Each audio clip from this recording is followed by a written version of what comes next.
തമിഴ്നാട് രാഷ്ട്രീയം മുഴുവൻ താരരാജാക്കന്മാരുടെ കളിയാണ്. വിജയ് രാഷ്ട്രീയത്തിലേക്ക് എന്ന വാർത്ത വന്നത് മുതൽ സ്റ്റാലിന്റെ മനസ്സിൽ തീയാണ്. അതിന് മുന്നൊരുക്കമെന്നോണം ആരോഗ്യ വിദ്യാഭ്യാസ മേഖലയിൽ കാതലായ മാറ്റങ്ങളും പരിഷ്കാരങ്ങളും ദിനം പ്രതി നടത്തുന്നുമുണ്ട്.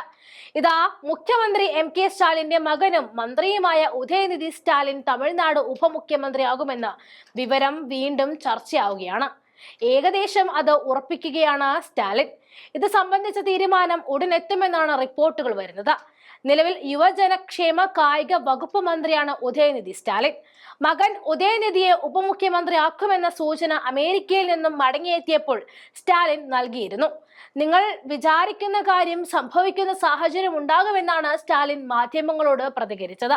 മന്ത്രിസഭാ പുനഃസംഘടന ഉണ്ടാകുമോ എന്ന ചോദ്യത്തിനായിരുന്നു പ്രതികരണം. ഉദയനിധിയെ ഉപമുഖ്യമന്ത്രിയാക്കുവാനുള്ള സമയം ആയില്ല എന്നായിരുന്നു മുൻപ് സ്റ്റാലിൻ പറഞ്ഞിരുന്നത്. നേരത്തെ ഓഗസ്റ്റ് 22-ന് മുൻപ് ഉദയനിധി സ്റ്റാലിൻ ഉപമുഖ്യമന്ത്രി സ്ഥാനത്തേക്ക് എത്തുമെന്ന അഭ്യൂഹം ശക്തമായിരുന്നു. ജനുവരിയിലും സമാന രീതിയിൽ ഉദയനിധിയുടെ സ്ഥാനക്കയറ്റം സംബന്ധിച്ച് വാദങ്ങൾ പ്രചരിച്ചിരുന്നെങ്കിലും സ്റ്റാലിൻ അതെല്ലാം തള്ളിയിരുന്നു. എന്നാൽ DMKയുടെ 75-ാം വാർഷികവുമായി ബന്ധപ്പെട്ട കഴിഞ്ഞ ദിവസം നടന്ന ആഘോഷങ്ങൾക്ക് ശേഷം ഉപമുഖ്യമന്ത്രി സ്ഥാനം സംബന്ധിച്ച ചർച്ചകൾക്ക് ചൂടേറിയെന്നാണ് റിപ്പോർട്ടുകൾ.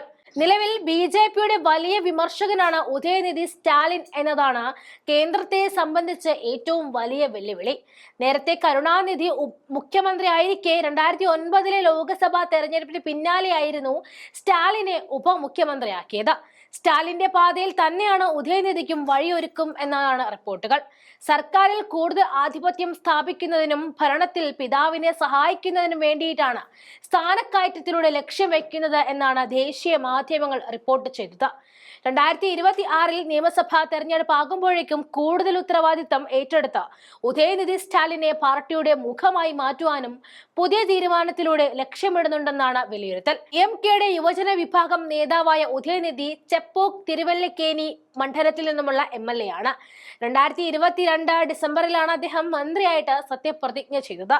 ചുരുക്കി പറഞ്ഞാൽ 2026 തെരഞ്ഞെടുപ്പ് ലക്ഷ്യമാക്കി ഇറങ്ങുന്ന വിജയും ഉദയനിധി സ്റ്റാലിനും നേർക്കുനേർ നിന്നുമുള്ള ഒരു താര രാഷ്ട്രീയ പോരാട്ടത്തിനാണ് തമിഴ്നാട് ഇനി വേദിയാകുന്നത് എന്നർത്ഥം.